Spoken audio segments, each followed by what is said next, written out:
No hay escapatoria. La lucha, esto lo demuestra la historia, es contra las instituciones, no desde las instituciones. La única manera de lograr una resistencia eficaz es luchando contra él, resistiéndolo, boicoteándolo, incumpliendo las leyes injustas, no cumpliéndolas como un corderito obediente y yendo a votar a un tipo que te promete cambiarlas y saca el 1% y hace el ridículo.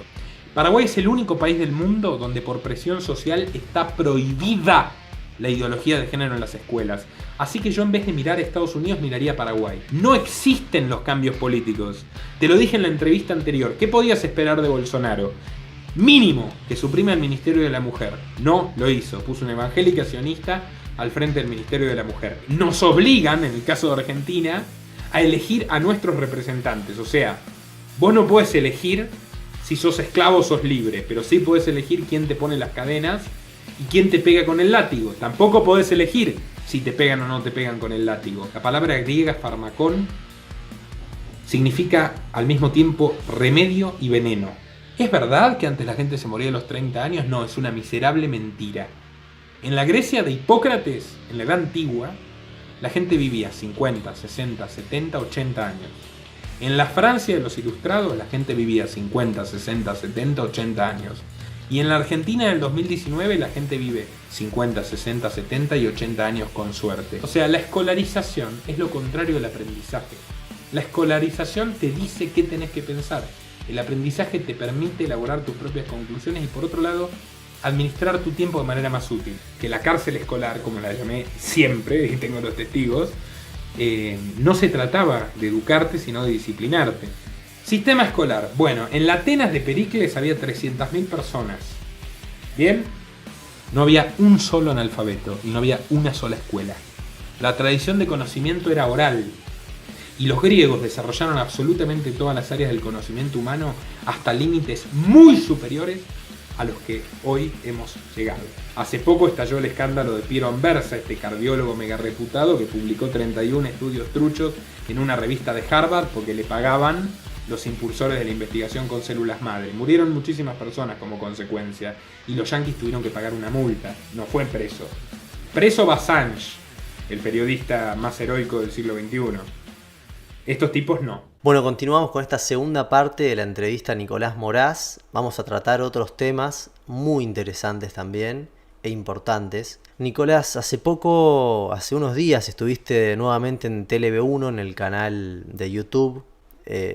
Estuviste en el estudio hablando acerca de los candidatos que hubo para las últimas elecciones que pasaron también hace 2-3 días. Y básicamente hiciste una crítica con grandes fundamentos a cada uno de los candidatos.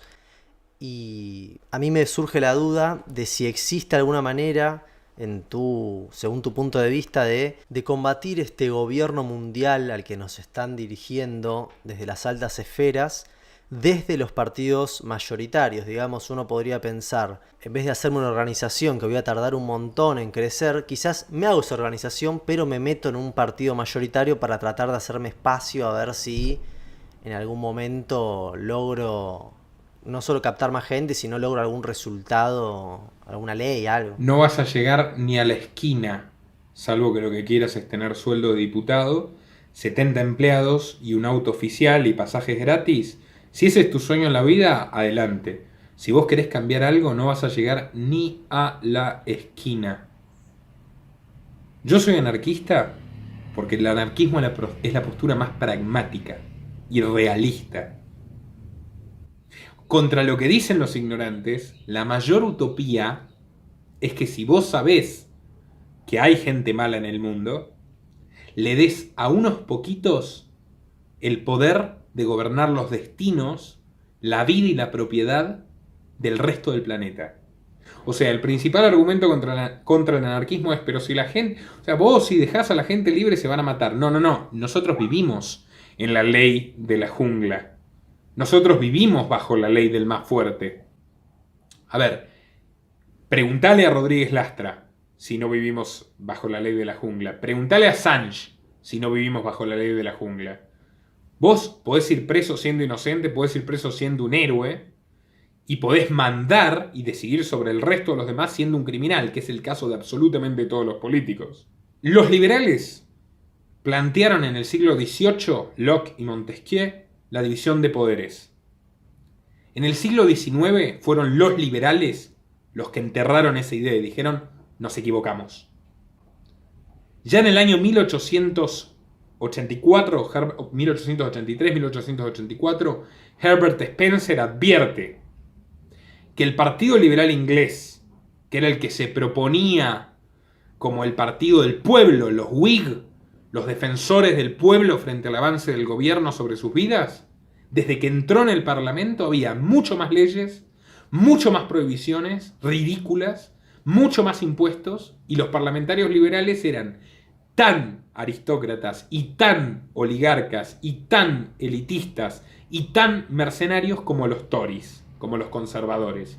Por eso Spencer ya en 1884, Spencer, padre de la sociología, el sociólogo más grande de la historia, un filósofo extraordinario y un liberal clásico brillante. Ya desde 1880, Spencer advierte que el cuentito de que los diputados van a defender a la gente y se van a, van a hacer competencia entre ellos, era una miserable mentira. Desde entonces hasta ahora, no existe absolutamente ningún parlamento que vos puedas destacar por haber defendido la libertad del pueblo.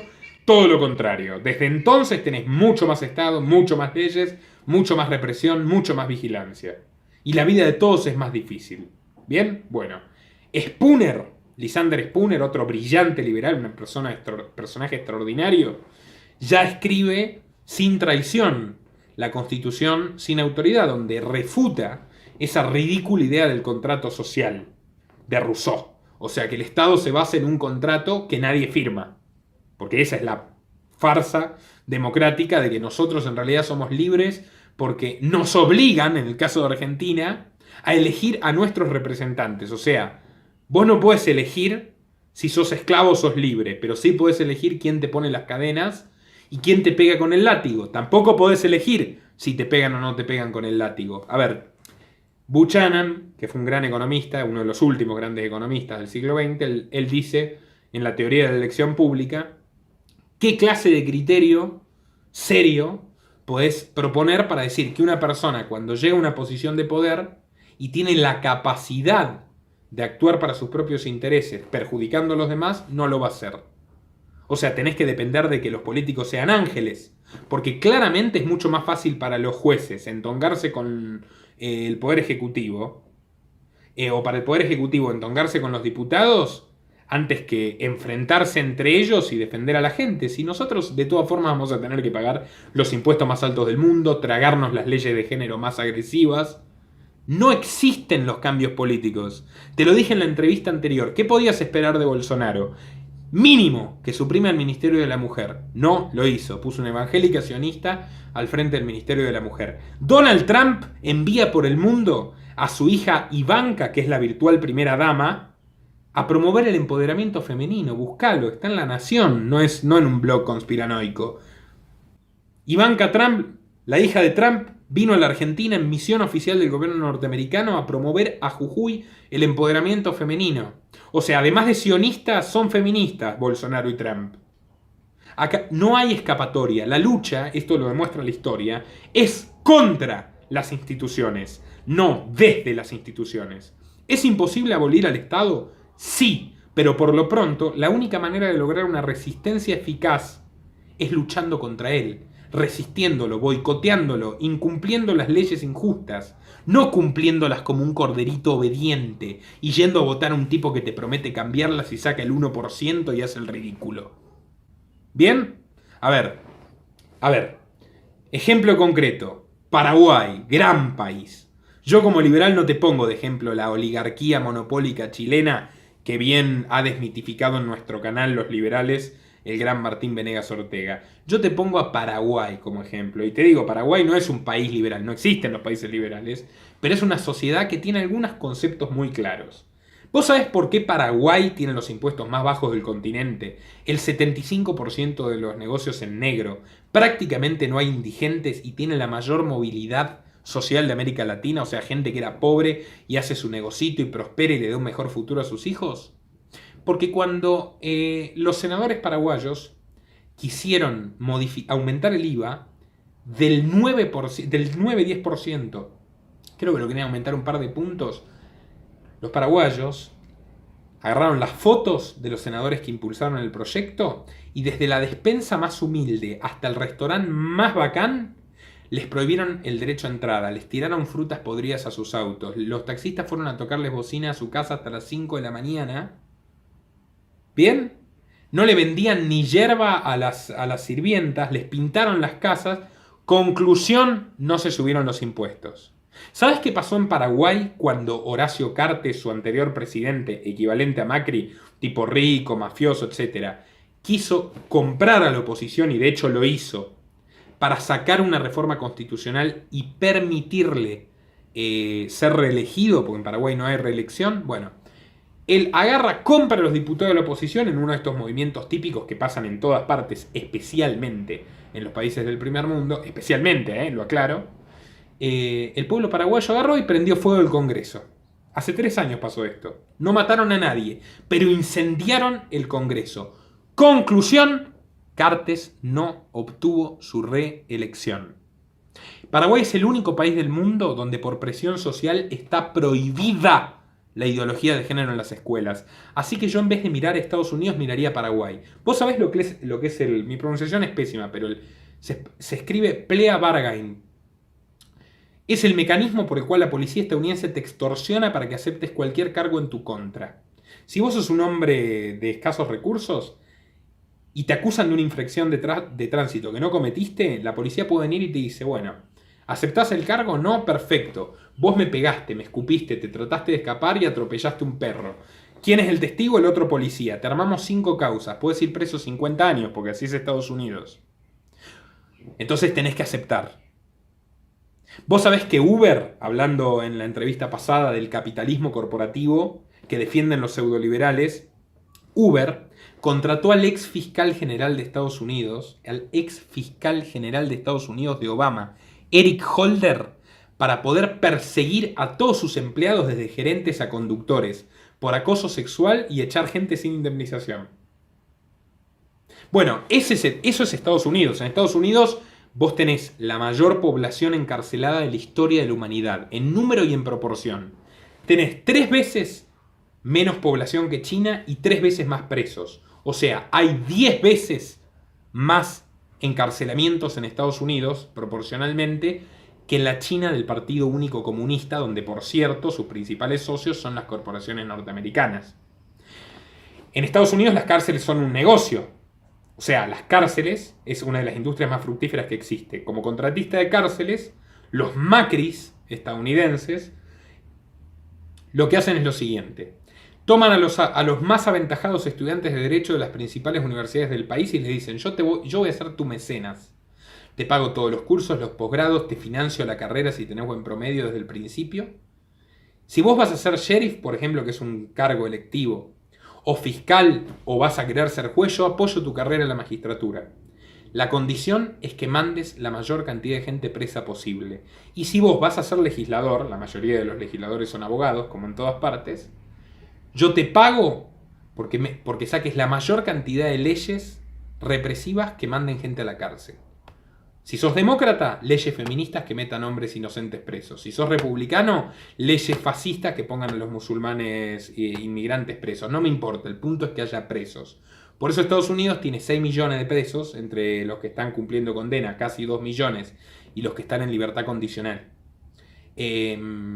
Nunca en la historia de la humanidad, ni en el peor régimen totalitario, ni en la Unión Soviética estalinista, hubo tal cantidad de gente encarcelada. Vos hoy, en determinados estados de Yanquilandia, sos un chico del secundario, haces un dibujo caricaturizando a tu maestra y vas 2 años a un reformatorio, donde las bestias de los policías te cagan a trompadas. Después pensá cómo salís. No con muchas ganas de reconciliarte con la sociedad primero, y fundamentalmente con bastantes motivos para agarrar un rifle y matar gente. Bueno, Estados Unidos, país maravilloso. Vos sabés que Estados Unidos no solo impulsó la guerra contra las drogas en 1973, que es la cruzada liberticida más criminal de la historia reciente de la humanidad, que es la principal causa de muertes violentas de este continente, que es la principal causa de encarcelamiento de todo el planeta, sino que fueron los primeros, después de Cristo, o sea, en los últimos 2 milenios fueron los primeros en sacar una ley contra las drogas en Occidente. La ley Harrison de 1914, de tributación y fiscalización de la cocaína y los opiáceos. En el 1919, la ley seca, que es la enmienda 18 de la Constitución. En la entrevista anterior te conté que la impulsaron las feministas puritanas, feministas y fundamentalistas religiosos siempre agarrados de la mano. Y en el 73 ya es la guerra agresiva total. ¿Por qué? Pasaron muchas cosas entre 1970 y 73. Cuando los yanquis pierden Vietnam, que es la mayor derrota de su historia, vos tenés a Kissinger, que impulsa la estatización del aborto como control poblacional. Sobra mucha gente. Es una economía de guerra. Perdieron la guerra y desempleo. Aborto. El aborto en Estados Unidos se despenaliza vía Corte Suprema en esa época. Y lo empiezan a promocionar activamente en el resto de los países. Tenés el fin del patrón oro, que era lo único que quedaba para generar cierto respaldo a las monedas. El oro es la moneda que la humanidad eligió espontáneamente. Es la mayor reserva de valor de la historia. En la época de Jesucristo, una túnica de seda valía una moneda de oro y con eso hoy te compras un traje de diseñador, para que te des una idea de cómo el oro conservó su valor. Ellos eliminan el patrón oro, o sea, la obligatoriedad de que la moneda que imprimís con la maquinita tenga un respaldo en un metal escaso, por tanto no te puedas ir a la mierda y generar inflación. ¿Para qué? Para pagar los costos de su cruzada mesiánica de Vietnam. Conclusión, el resto de los países del mundo, por los acuerdos de Bretton Woods, por haber sido obligados a tomar el dólar como moneda de comercio internacional, hacen lo mismo y desde entonces tenés la mayor inflación de la historia humana en los últimos 40 años. ¿Gracias a quién? A los yanquis. ¿Quiénes crearon el Banco Central ¿quiénes generaron que los bancos centrales creados por Inglaterra se conviertan además en cajas de financiación política y generen impuestos brutales a los pobres y se encarezca el costo de vida dramáticamente? Los yanquis a partir de 1970. Y como no era suficiente y había que buscar nuevos enemigos después de la derrota brutal y humillante que sufrieron en Vietnam, y no porque defiendan a los comunistas asesinos, sino porque fue una derrota brutal y humillante para los imperialistas totalitarios estadounidenses, es la guerra contra las drogas. ¿Por qué? Porque no hay nada mejor, y esto viene de Sun Tzu y de von Clausewitz, que un enemigo que vos puedas controlar. Entonces, ¿el narcotráfico qué es? Lo que ellos crearon con la prohibición. No había narcotráfico antes de la prohibición. ¿Quién arbitra el narcotráfico? La DEA.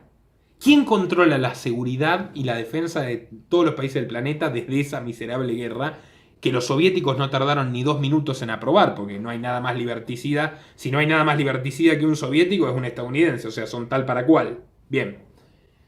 Ahora la DEA es la que controla las políticas de seguridad y de defensa de prácticamente todo el planeta con la excusa del narcotráfico. Es uno de los negocios más redituables del mundo. El precio sube porque la oferta está restringida.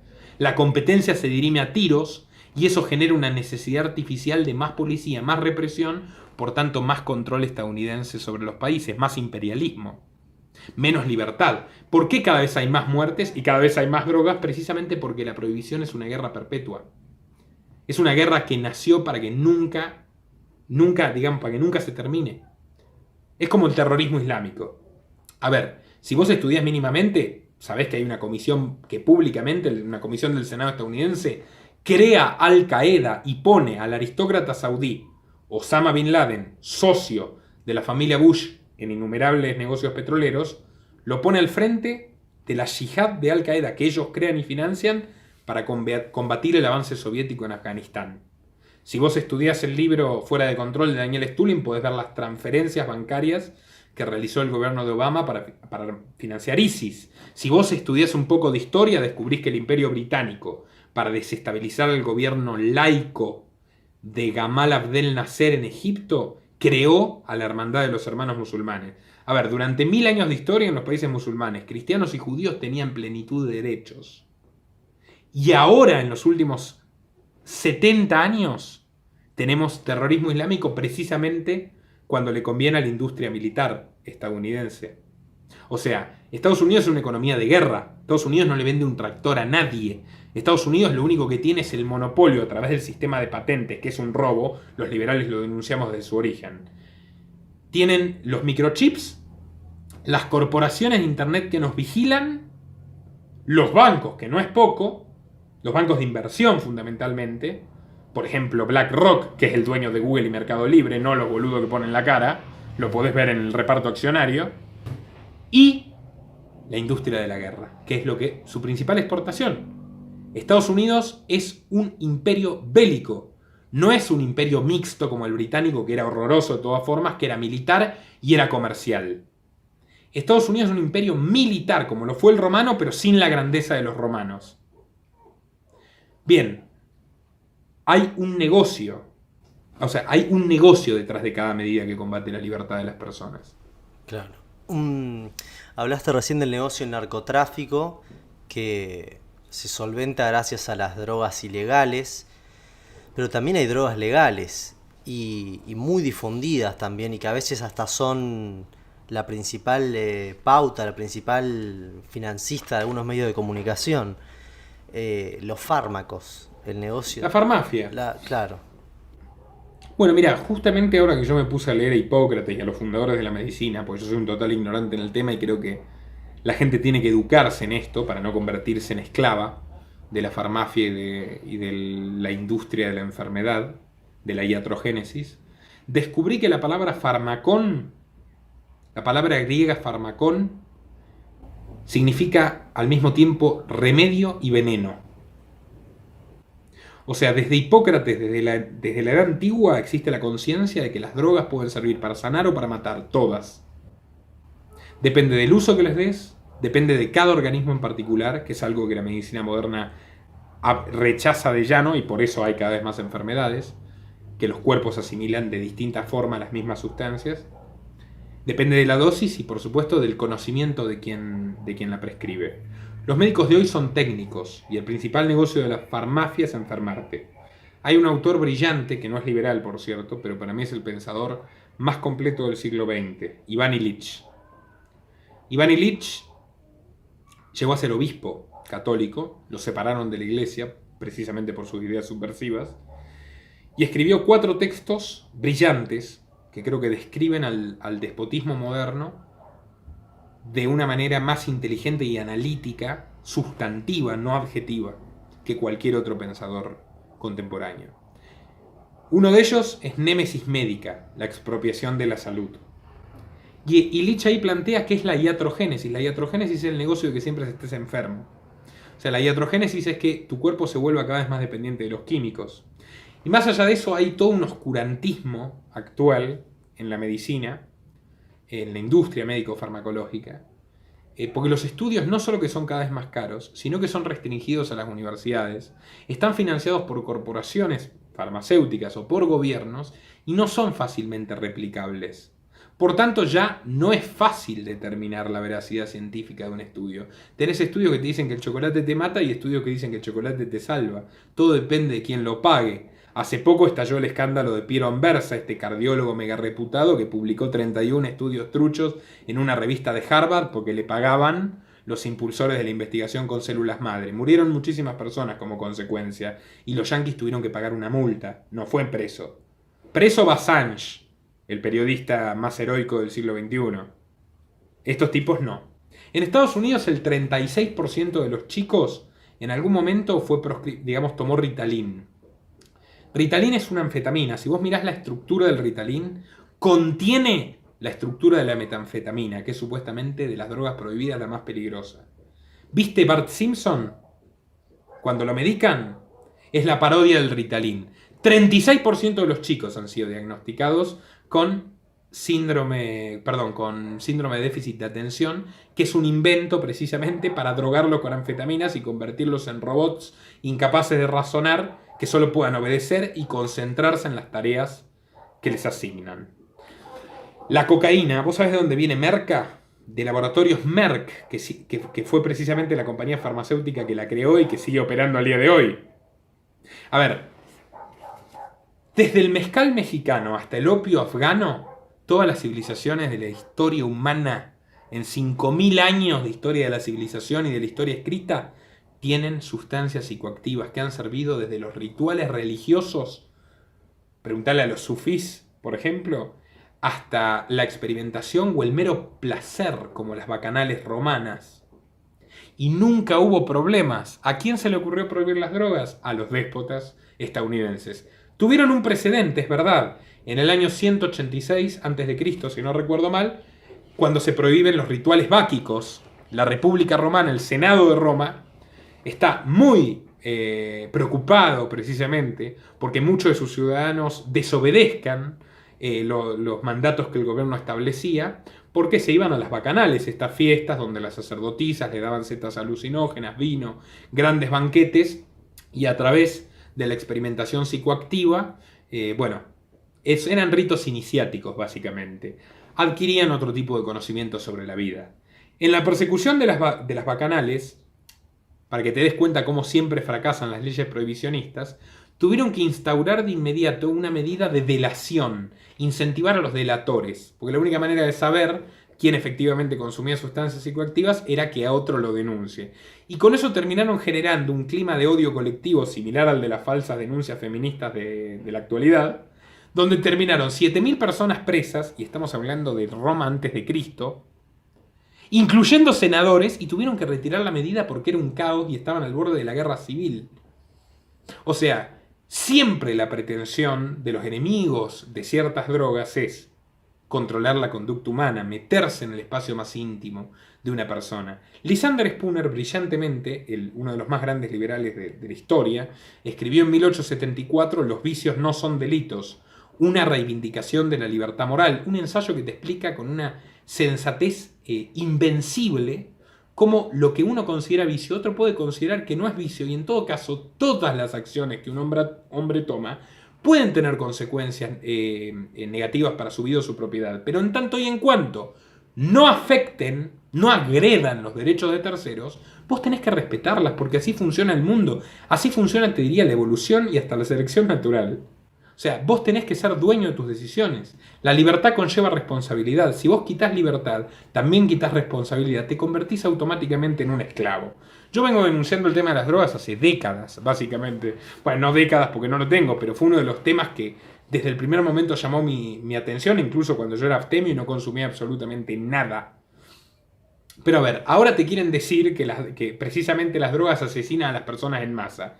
Del alcohol y del tabaco nadie dice nada, porque de hecho son drogas que ha fracasado la prohibición del alcohol, la han tenido que retirar y ahora son las que mayores impuestos reportan a los estados del mundo. Sin embargo, generan mucho más víctimas que la marihuana y que muchas otras más. O sea, y yo me pregunto, estos tipos le quieren sacar la marihuana a Valle Inclán, el LSD a Huxley, ¿bien? El opio a Arthur Conan Doyle. Te voy a contar un dato de Illich. Illich, que era un hombre consecuente con sus principios, le diagnostican cáncer, un tumor en la cara. Le dicen, usted va a vivir 2 años con quimioterapia, como mucho. Illich no solo no se realiza la quimioterapia, sino que se trata con opio en su casa. Vivió 16 años más. Algo similar pasó con Spinetta, que le dijeron 3 años de vida y vivió 21.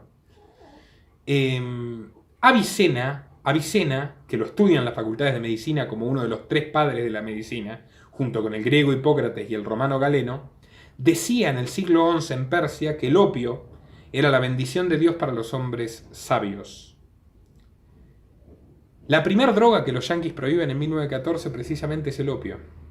Y todos los tratamientos paliativos de las enfermedades terminales al día de hoy, cuando la medicina ya no sabe qué hacer para salvarte, y ya lucraron todo lo que podían con estudios alargando artificialmente tu vida, con el envenenamiento de metales pesados en muchos casos, que es la quimioterapia, son opiáceos. Entonces yo no entiendo cómo puede ser que esté permitida la metadona, que es mucho más adictiva que el opio, en vez del opio, que es la sustancia natural causal. Bueno, claro, el opio libera, en cierto punto. El opio amplía horizontes y perspectivas, lo dice Huxley en Las puertas de la percepción. Aldous Huxley, que es quien supo ver en El mundo feliz que te van a dar el soma, por ejemplo los barbitúricos, los betabloqueantes, los antidepresivos, el Ritalin, te van a dar el soma, la droga del Estado, y te van a obligar a tomarla. Pero el Huxley mismo sabía que las drogas que te prohíbe el sistema son precisamente las que son peligrosas para su funcionamiento.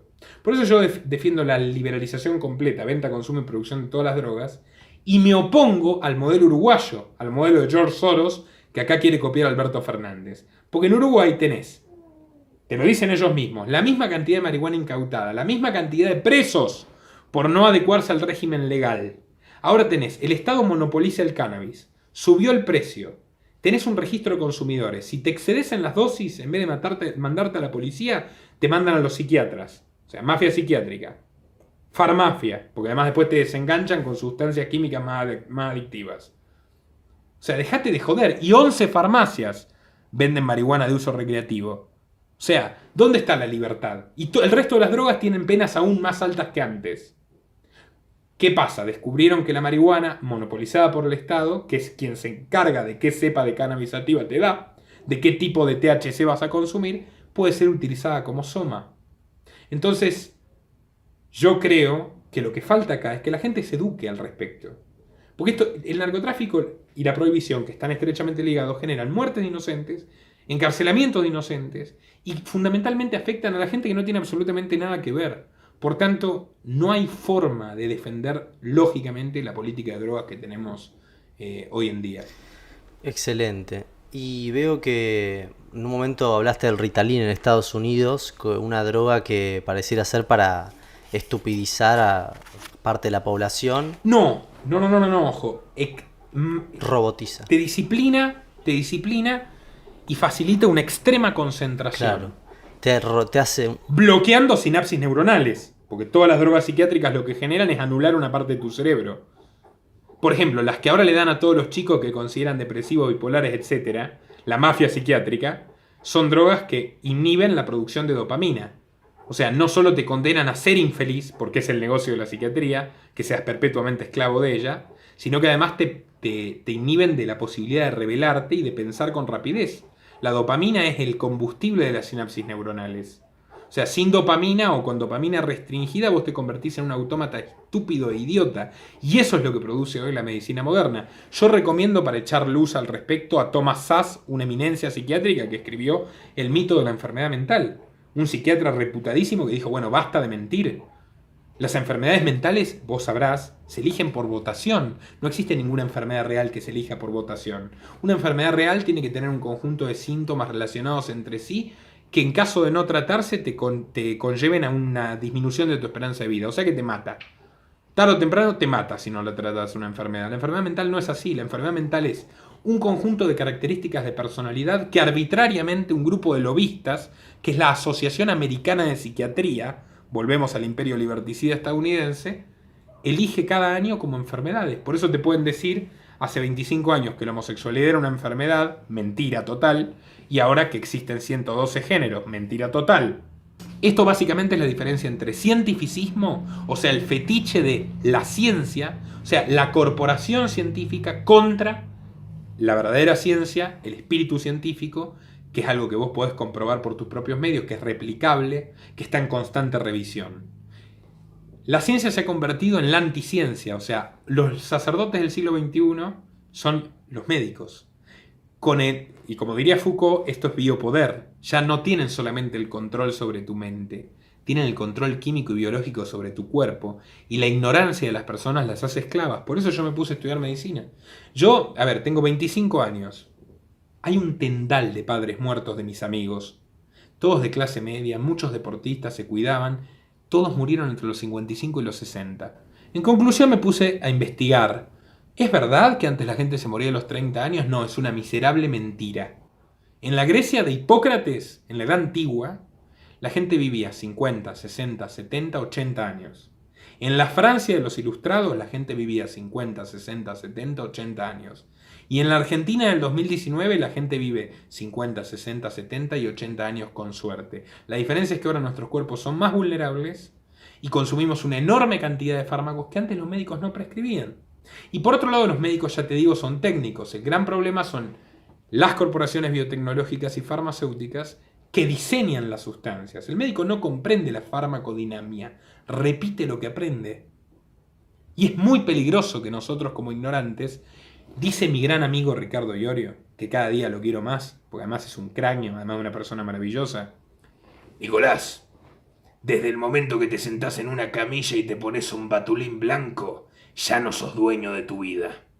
Hay que revisar muchas cuestiones. Yo recomiendo que lean Némesis Médica, la expropiación de la salud, de Iván Illich.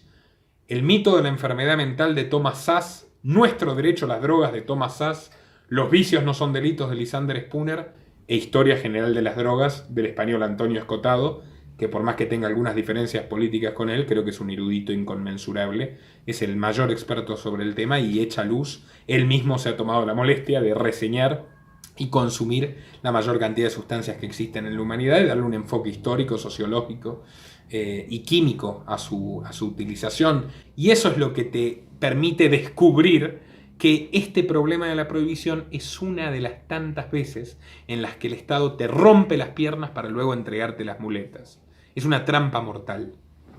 Y hablando de hacernos robots y hablando de médicos que repiten y gente que nos mantenemos en la ignorancia sobre estos temas, siempre pensé que un gran generador de verdadera ignorancia era el sistema educativo. Nunca tuve la capacidad para oponerme y exponer un pensamiento muy complejo y desarrollado como para poder proyectar este pensamiento de que en el colegio siempre pensé, me están como básicamente enseñando a odiar el conocimiento. O sea, me están obligando, nos meten cosas por obligación, entonces digo, Sí. yo no quiero esto, no quiero saber de historia, no quiero saber de geografía, no quiero saber nada. Entonces, como si estuvieran obligándonos a odiar el conocimiento. Yo aprendí a leer a los 4 años, y no lo digo por presuntuoso. La verdad era un insistente, un insoportable.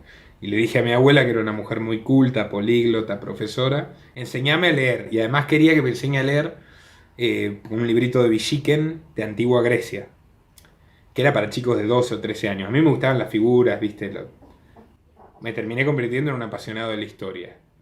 Constaté desde el primer año del jardín de infantes hasta el último año del secundario, que por cierto abandoné, yo no tengo título secundario, no sé si crees que lo necesito, pero no importa.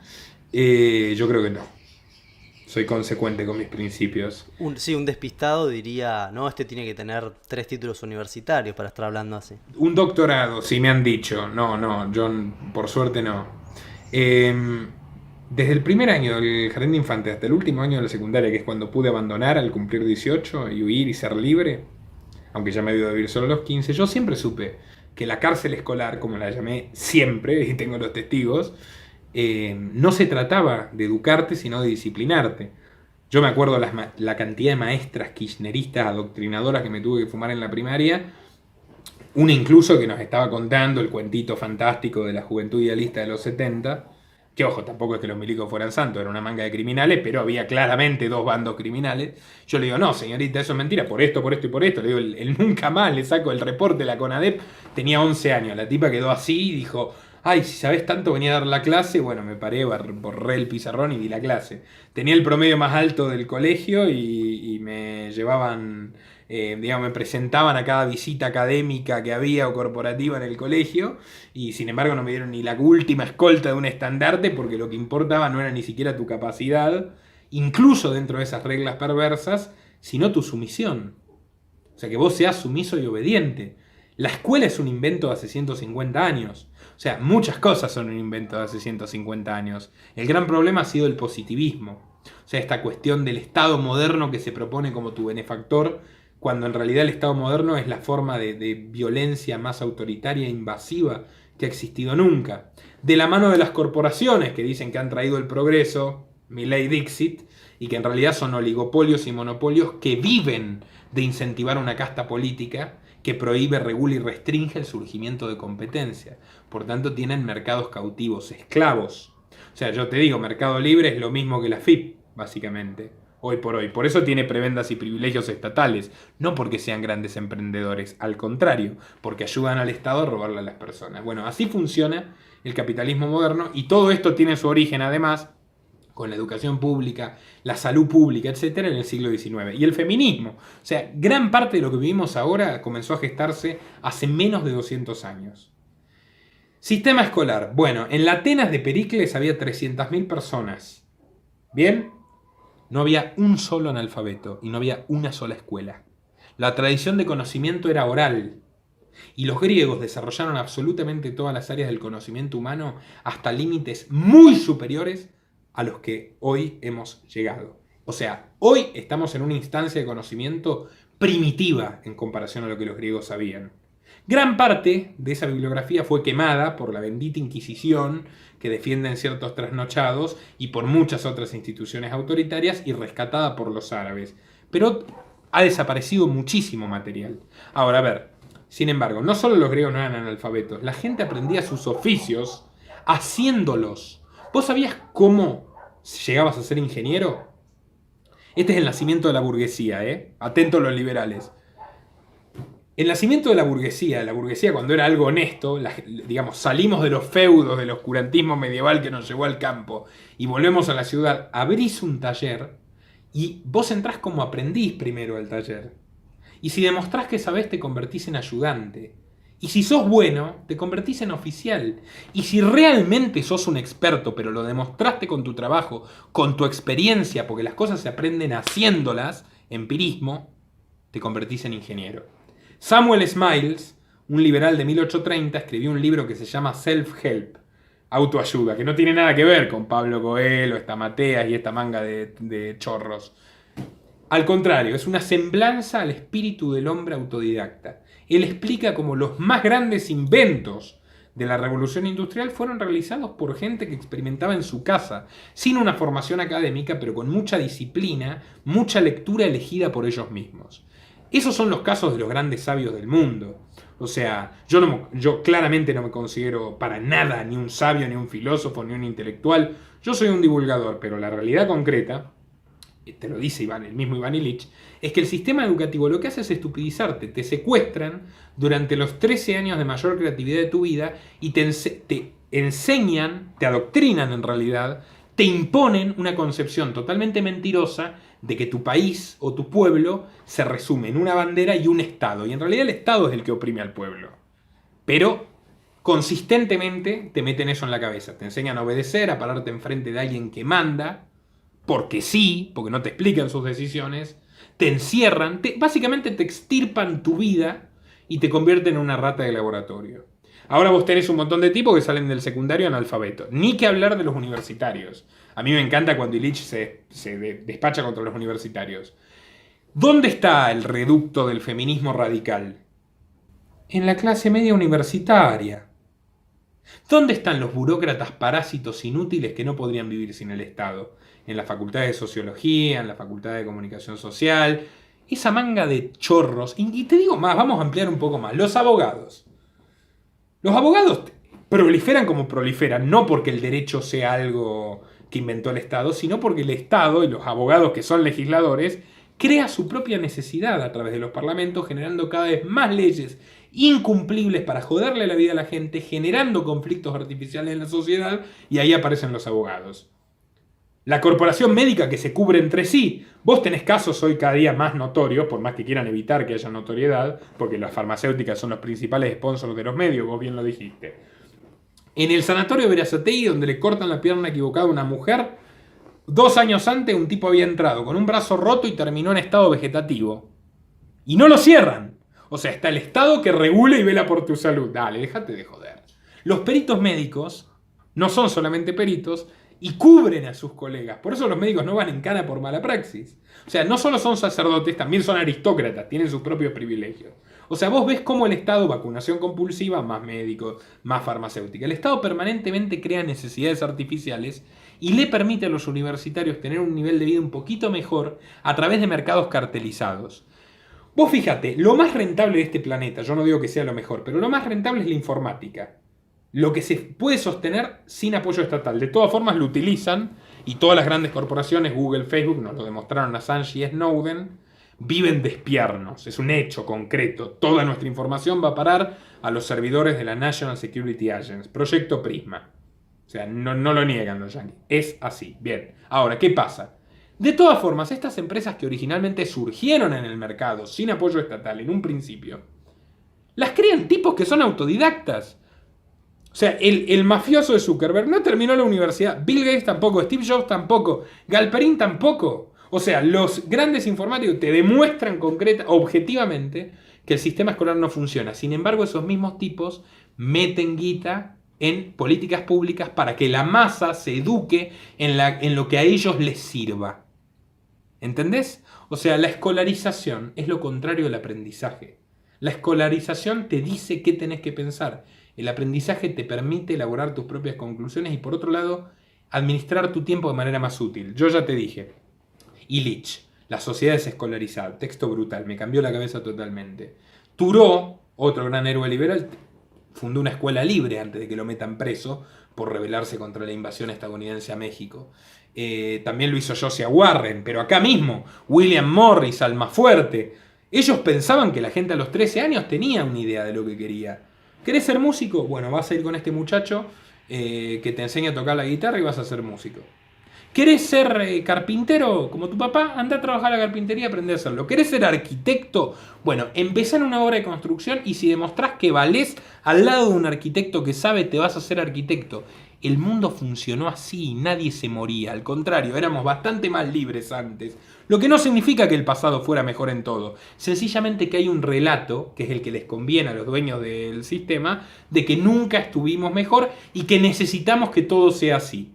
Títulos universitarios para ejercer profesiones. George Palante escribió en el siglo XIX El espíritu de la corporación, aterrorizado por esta locura demencial socialista de que haya gremios profesionales que regulen la actividad profesional. O sea, no solo tenés que pasar por una universidad, también tenés que rendirle pleitesía a tus colegas y a los más aventajados. Y funcionan como una corporación en vez de competir entre sí. ¿Te das cuenta? O sea, realmente hay un nuevo totalitarismo en el cual todo se disfraza de democracia, de libertad, de derechos humanos, y en realidad es la misma forma de salvaje opresión de los monarcas despóticos, de los inquisidores y verdugos que prendían fuego gente, solo que ahora están disfrazados de científicos y de políticos demócratas.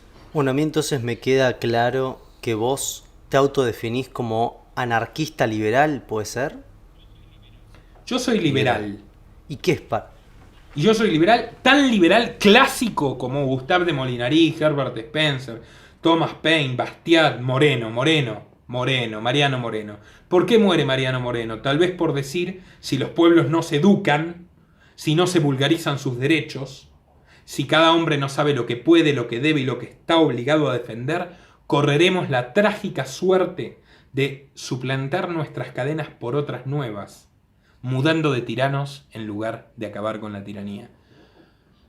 Yo defiendo una tradición de pensamiento que tiene más de 200 años, en realidad, desde Epicuro y Lao Tse, que se sabe que a los hombres hay que dejarlos hacer, y que justamente darle poder a unos sobre otros es nefasto y solo genera maldad y exacerba lo peor de la condición humana. Pero yo formo parte de una tradición que elaboró la idea de la división de poderes y la enterró. O sea, a nosotros nos importa la libertad ante todo. Y yo soy anarquista como consecuencia del liberalismo, porque sabemos que los estados, como todos los monopolios, no se autorregulan, no se autolimitan.